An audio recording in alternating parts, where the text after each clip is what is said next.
परिचय। बच्चों, आज हम जीव तथा उनकी समष्टियों के बारे में सीखेंगे। क्या कोई मुझे बता सकता है कि जीव क्या होते हैं? सर, जीव सजीव प्राणी होते हैं जो उद्दीपन की प्रतिक्रिया करने, प्रजनन, वृद्धि करने में सक्षम तथा समस्थैतिक होते हैं। सही कहा रिया। और जीवों के उदाहरण हैं स्तनधारी, पक्षी, जीवाणु, कवक इत्यादि। लेकिन सर, हम उनकी समष्टि को कैसे परिभाषित करते हैं? अच्छा प्रश्न है राजेश। हम जानते हैं कि जीवों की समष्टि में कुछ विशेषताएं होती हैं। इन विशेषताओं के आधार पर हम जीवों की समष्टि को परिभाषित करते हैं। इस पाठ में आप जीव तथा उनकी समष्टियों के बारे में सीखेंगे।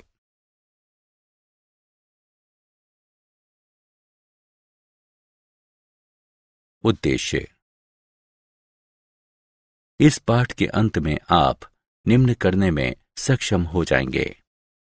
प्रमुख अजैव कारकों की चर्चा करना, अजैव कारकों के प्रति अनुक्रियाओं का वर्णन करना, अनुकूलन का वर्णन करना, समष्टि एवं इसके लक्षणों को परिभाषित करना, समष्टि वृद्धि की चर्चा करना, वृद्धि मॉडल की व्याख्या करना, जीवन वृत्त विभिन्नताओं की चर्चा करना, समष्टि पारस्परिक क्रियाओं की व्याख्या करना।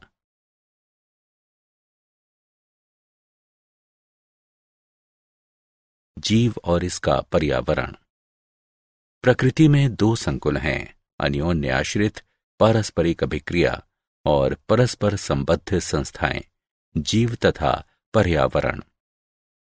जीव केवल उपयुक्त वातावरण में जीवित रह सकते हैं, एक दूसरे को प्रभावित कर सकते हैं तथा पर्यावरणीय कारकों के पूर्ण संकुल द्वारा प्रभावित हो सकते हैं। पारिस्थितिकी जीव विज्ञान की एक शाखा है जो जीव तथा पर्यावरण के बीच होने वाली पारस्परिक क्रियाओं के अध्ययन से संबंधित है। जीवोम उन जीवों का एक प्रमुख पारिस्थितिकी समुदाय है जो एक विशिष्ट जलवायु या विशाल भौगोलिक क्षेत्र जहां वे पाए जाते हैं उनकी पर्यावरणीय दशा के लिए अनुकूलित होते हैं। आवास को उस स्थान के रूप में परिभाषित करते हैं जहां कोई जीव या जैविक समष्टि सामान्य रूप से रहता है या पाया जाता है। प्रमुख अजैव कारक। शब्द अजैव पारिस्थितिकी तंत्र के निर्जीव या भौतिक घटकों को संदर्भित करता है।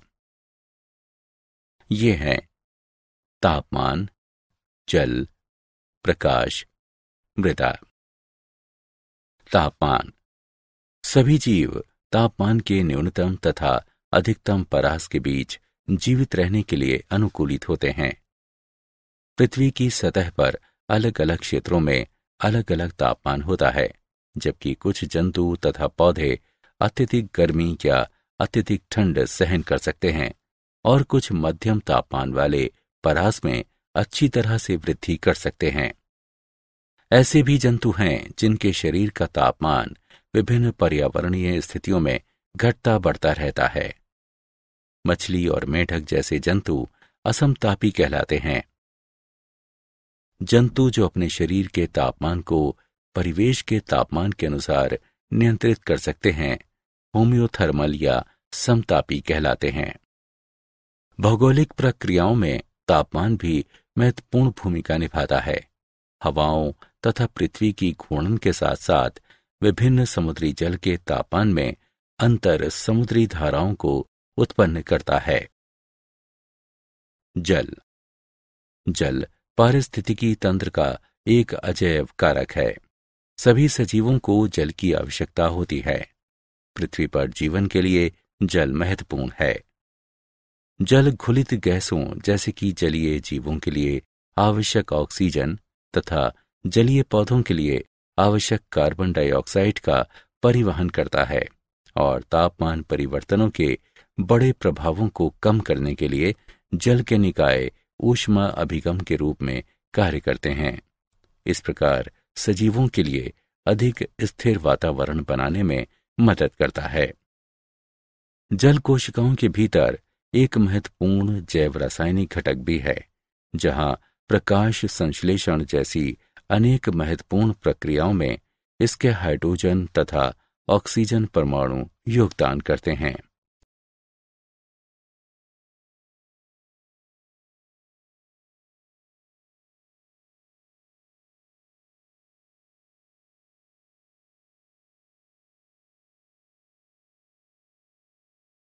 प्रकाश प्रकाश जीवों की ऊर्जा का मुख्य स्रोत है।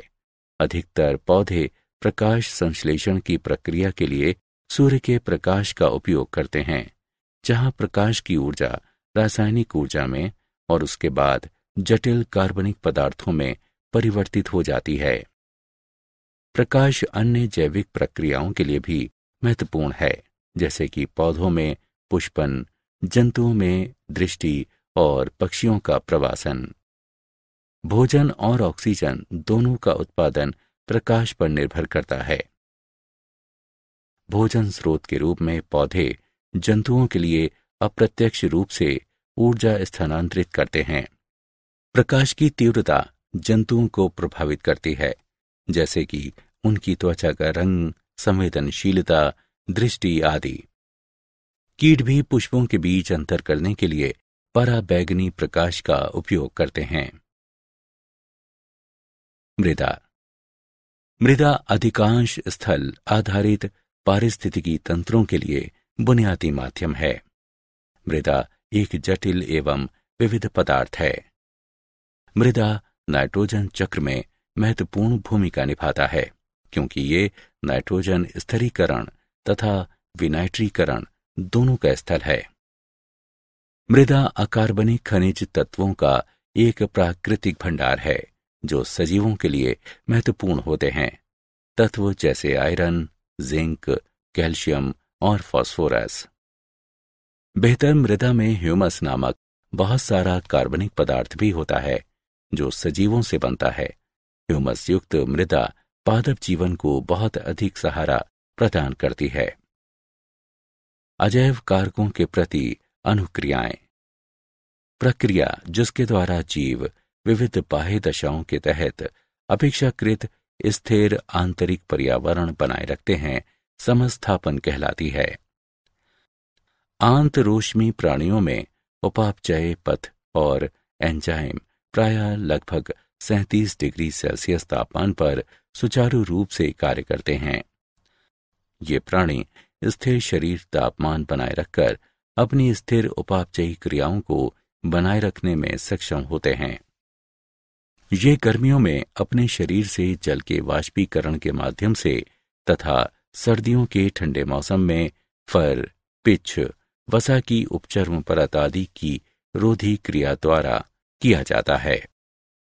इस प्रकार अंतरोष्मी प्राणी ऊष्मा की क्षति को कम करने के लिए विभिन्न प्रकार के अनुकूलन प्रदर्शित करके ठंडी स्थितियों में भी सक्रिय बने रहने में सक्षम होते हैं।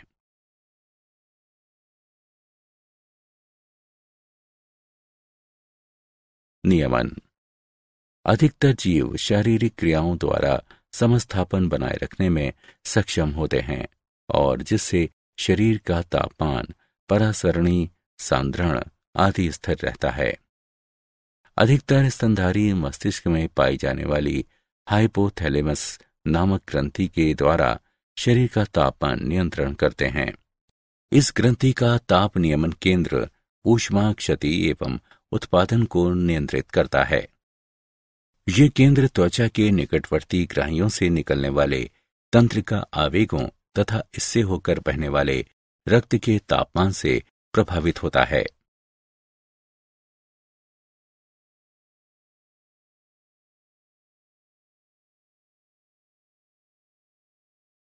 समरूपण जंतु या पौधे जिनके शरीर के भीतर की कुछ दशाएं बाह्य परिवर्तनों के साथ बदलती रहती हैं, समरूपी कहलाते हैं। अधिकतर जंतु और लगभग सभी पौधे एक स्थिर आंतरिकी पर्यावरण नहीं बनाए रख सकते। उनके शरीर का तापमान परिवेशी तापमान के साथ बदलता रहता है।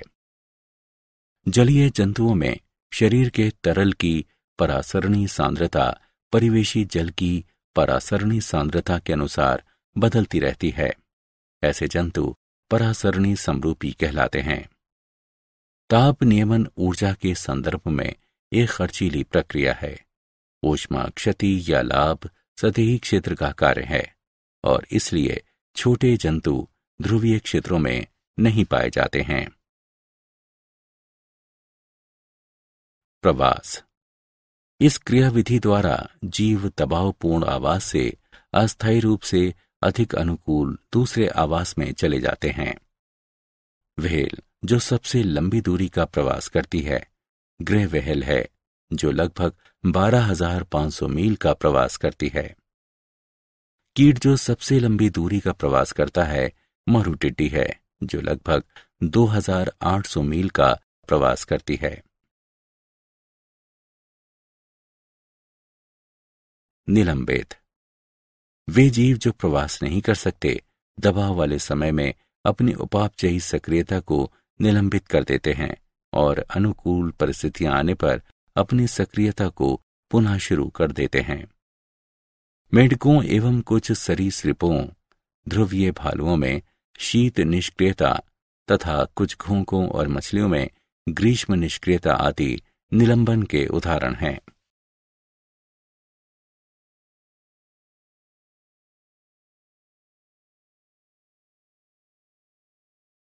अनुकूलन।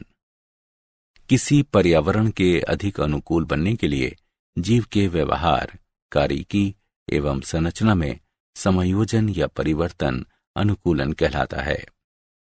कुछ अनुकूलन हैं।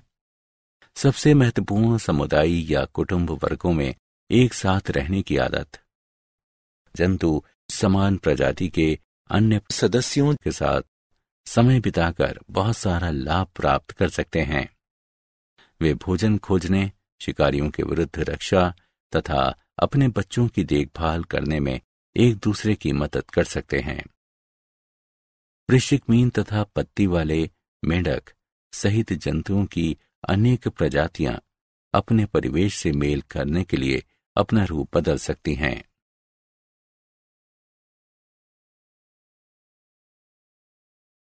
मरुस्थलीय पौधों में अनुकूलन। कुछ पौधे जो गूदेदार कहलाते हैं अपने तने या पत्तियों में जल संचित करते हैं।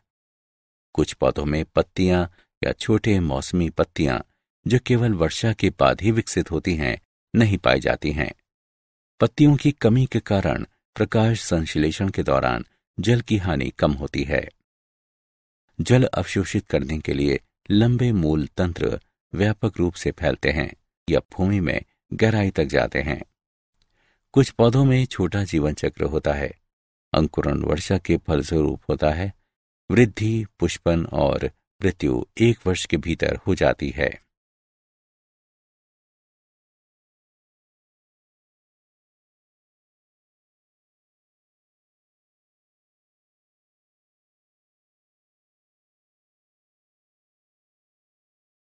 उष्ण कटिबंधीय वर्षावनों में अनुकूलन।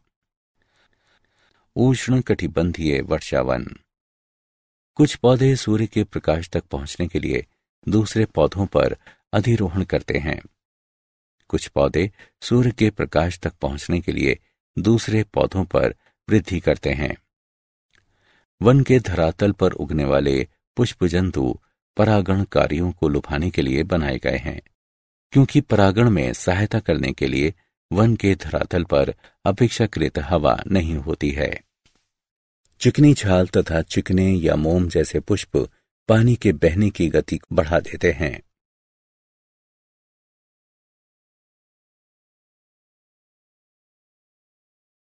समष्टियां। समष्टि गुण। प्रकृति में एकल व्यष्टि पृथक एकांत में नहीं रह सकता है। व्यष्टि अपनी उत्तरजीविता तथा अपनी प्रजातियों के शाश्वतीकरण के लिए प्रायः अपनी ही तरह के अन्य व्यष्टियों के साथ जुड़े होते हैं। किसी स्थान पर पाई जाने वाली प्रजाति के सभी व्यष्टि समष्टि बनाते हैं। पारिस्थितिकी में समष्टि समान क्षेत्र में रहने वाले तथा जैविक समुदाय की इकाई के रूप में कार्य करने वाले समान प्रजाति के व्यष्टियों का समूह है। किसी दिए गए क्षेत्र में उपस्थित समान प्रजाति के घोंघों का समूह समष्टि को निरूपित करता है। समष्टि गुण। घनत्व। समष्टि का आकार प्रायः इसके घनत्व के पदों में व्यक्त किया जाता है। समष्टि घनत्व दिए गए समय में किसी इकाई क्षेत्र में उपस्थित प्रजातियों की व्यष्टियों की संख्या है। गणितीय रूप से D बराबर N/S, जहां D समष्टि घनत्व N एक विशिष्ट समय में प्रजातियों के व्यष्टियों की संख्या दर्शाता है और S स्थान की इकाइयों की संख्या को निरूपित करता है। जन्म दर। किसी क्षेत्र में जन्म लेने वालों की संख्या एवं उस क्षेत्र की समष्टि का अनुपात प्रति 1000 समष्टि प्रति वर्ष के रूप में व्यक्त किया जाता है। मृत्यु दर। मृत्यु दर को उम्र या कारण के अनुसार सूचीबद्ध किया जा सकता है। किसी क्षेत्र में मरने वालों की संख्या एवं उस क्षेत्र की समष्टि का अनुपात प्रति 1000 प्रति वर्ष के रूप में व्यक्त किया जाता है।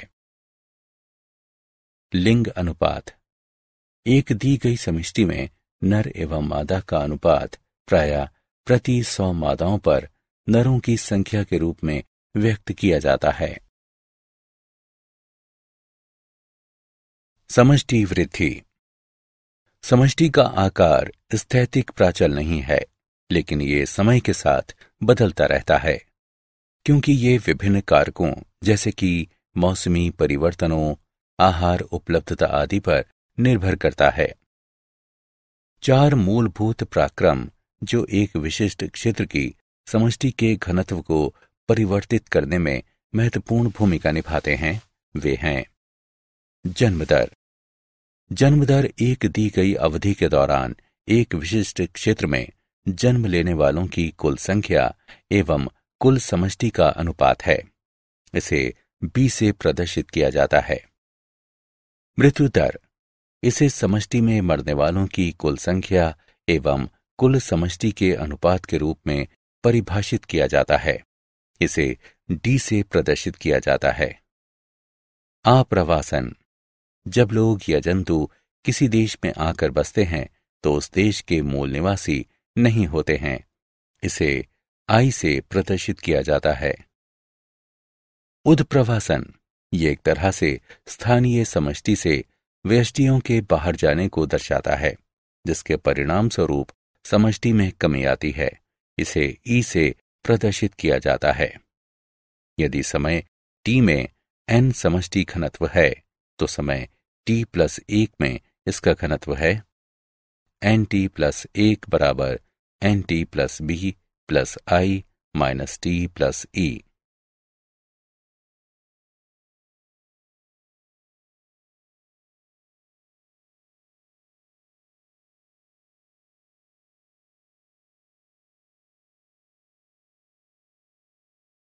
वृद्धि मॉडल। समय के साथ समष्टि की वृद्धि के विशिष्ट प्रतिरूप समष्टि वृद्धि मॉडल कहलाते हैं। मॉडल 2 प्रकार के होते हैं, चरघातांकी मॉडल और संभार तंत्र मॉडल। चरघातांकी मॉडल। ये मॉडल इस तथ्य पर आधारित है कि कोई भी प्रजाति ज्यामितीय श्रृंखला के अनुसार संख्याओं में संभावित वृद्धि कर सकती है। उदाहरण के लिए, यदि प्रजाति में अनतिव्यापी समष्टियां हैं और प्रत्येक जीव R संतति उत्पन्न करता है तो NPDT बराबर 0, 1, 2 और इसी तरह आगे में समष्टि संख्या बराबर है। NT बराबर N0 गुणा R की घात T। जब T बड़ा है तो समीकरण एक चरघातांकी पराक्रम द्वारा लगभग सही अनुमान लगाया जा सकता है। NT बराबर N0 E की घात RT। यहां 3 संभावित परिणाम हैं। समष्टि में चरघातांकी तरीके से गिरावट आती है, समष्टि में चरघातांकी तरीके से वृद्धि होती है। समष्टि चरघातांकी मॉडल के अनुप्रयोग को परिवर्तित नहीं करती। सूक्ष्म जीव विज्ञान, संरक्षण जीव विज्ञान, कीट पालन, पादप या कीट संगरोध और मत्स्य पालन।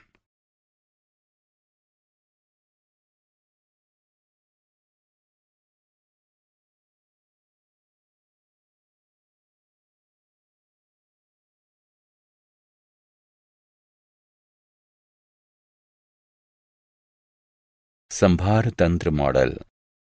संभार तंत्र मॉडल के अनुसार समष्टि वृद्धि की दर सीमित हो सकती है, अर्थात समष्टि घनत्व पर निर्भर हो सकती है।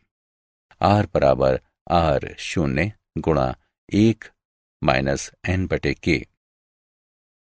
कम घनत्व पर अर्थात nk से बहुत ही कम है, समष्टि वृद्धि दर अधिकतम और R0 के बराबर होती है।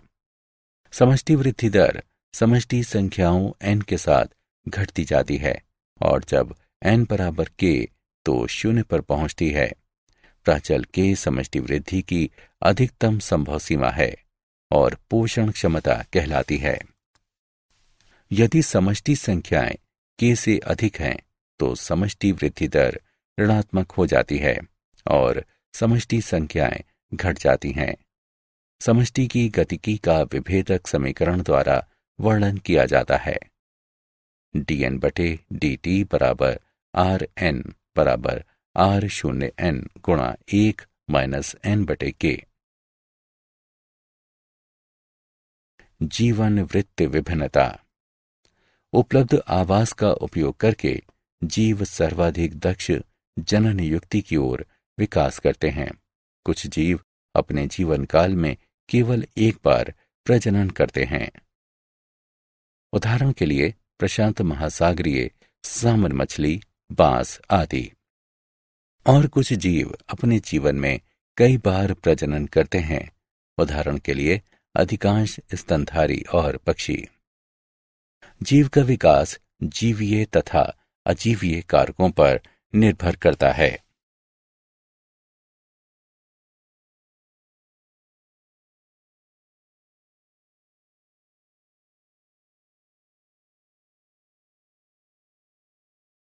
समष्टि पारस्परिक क्रियाएं। समुदाय विभिन्न प्रजातियों की पारस्परिक क्रिया समष्टियों का समूह है। जंतुओं की समष्टि एक दूसरे तथा अपने वातावरण से कई तरह से पारस्परिक क्रिया करती है। समष्टि की प्राथमिक पारस्परिक क्रियाओं में से एक पारस्परिक क्रिया अपने वातावरण तथा अन्य समष्टियों के साथ है, जिसका कारण भरण व्यवहार है।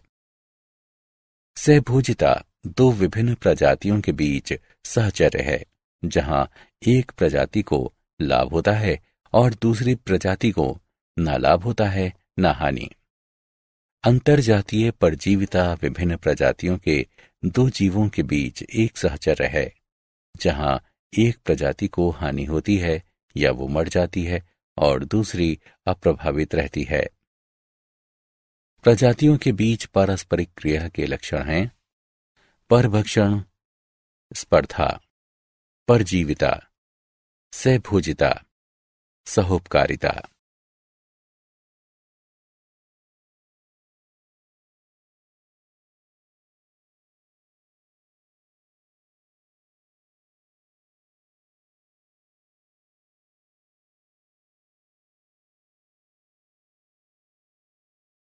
परभक्षण अलग अलग प्रजातियों के दो जीवों के बीच सहजीवी संबंध का रूप, जिसमें एक शिकारी के रूप में कार्य करता है, जो शिकारी के रूप में कार्य करने वाले दूसरे जीव का शिकार करके भक्षण करता है।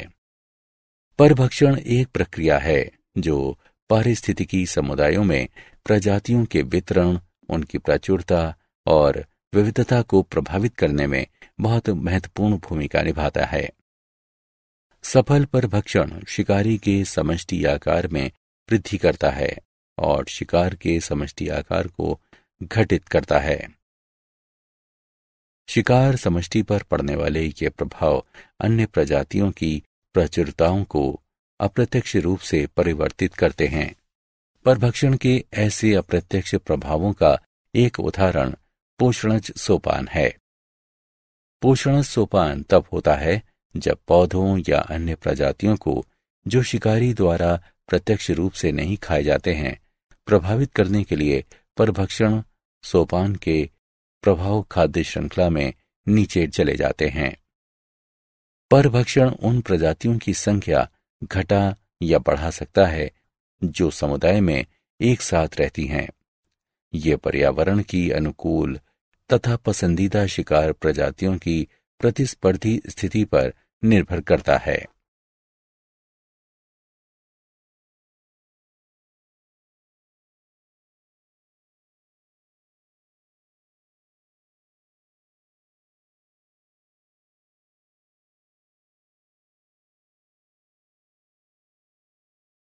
स्पर्धा। सीमित आवश्यक संसाधन के लिए जीवों के बीच संघर्ष स्पर्धा है। अंतरजातीय स्पर्धा तब होती है जब समान प्रजाति के जीव एक ही समय पर समान संसाधन का उपयोग करते हैं। अंतरजातीय स्पर्धा तब होती है जब समान प्रजाति के जीव एक ही समय पर समान संसाधन का उपयोग करते हैं। स्पर्धी अपवर्जन तब होता है जब एक प्रजाति संसाधन प्राप्त करने में दूसरी प्रजाति से बेहतर होती है। इस तरह समय के साथ साथ घटिया स्पर्धी अंततः समुदाय से विलुप्त हो जाते हैं।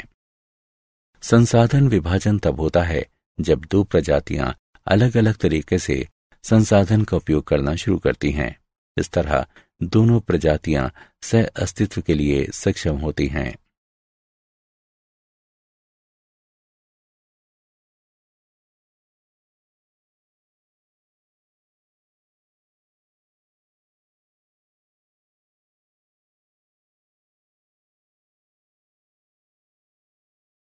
परजीविता। परजीविता में एक व्यष्टि जीव परजीवी अपने पोषक से प्राप्त पोषक तत्वों की खपत करता है। फलस्वरूप पोषक का स्वास्थ्य कमजोर हो जाता है।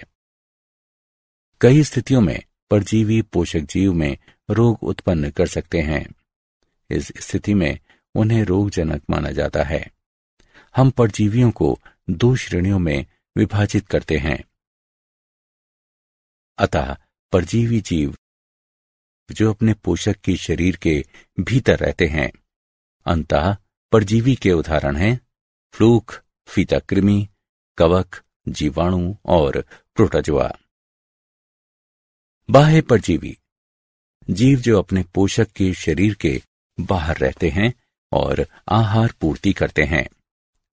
बाह्य परजीवी में कलनी यानी टिक्स एवं जूं, पौधे, प्रोटोजोआ, जीवाणु और कवक शामिल हैं।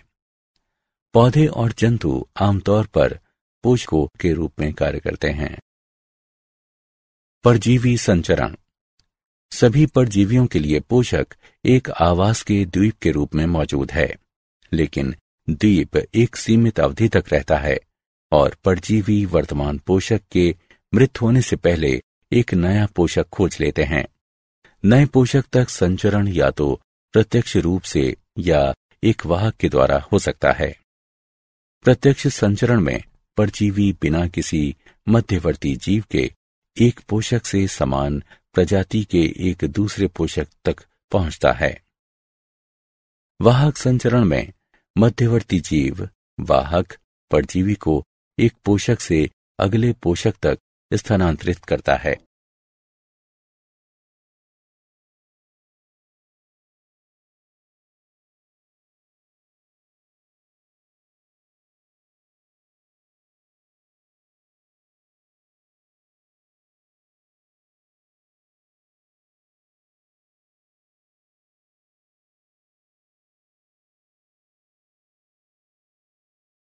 सहभोजिता।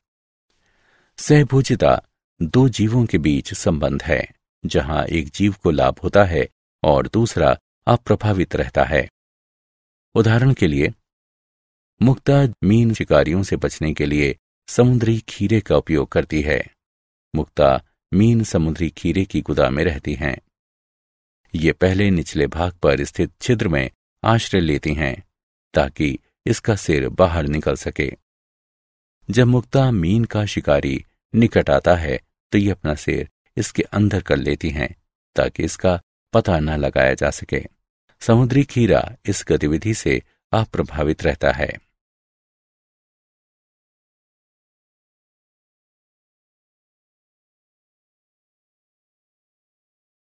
सहोपकारिता।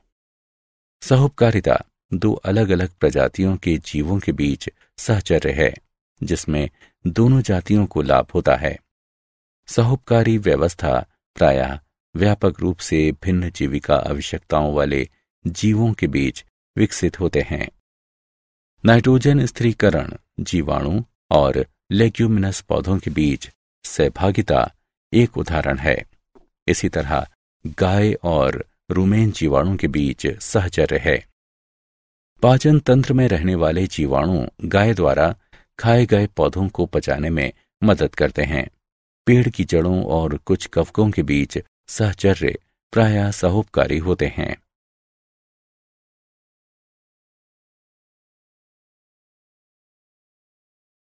क्या आप जानते हैं कवक पारिस्थितिकी तंत्र के अलग अलग घटकों के बीच संतुलन बनाने के लिए आवश्यक हैं और जीवन के स्थायित्व एवं निरंतरता की गारंटी हैं। कुछ कवक एंजाइम और अम्ल स्रावित करते हैं जिनसे रोगों का उपचार करने में मदद मिलती है, जैसे कि पेनिसिलियम कवक जो एंटीबायोटिक पेनिसिलिन उत्पन्न करते हैं।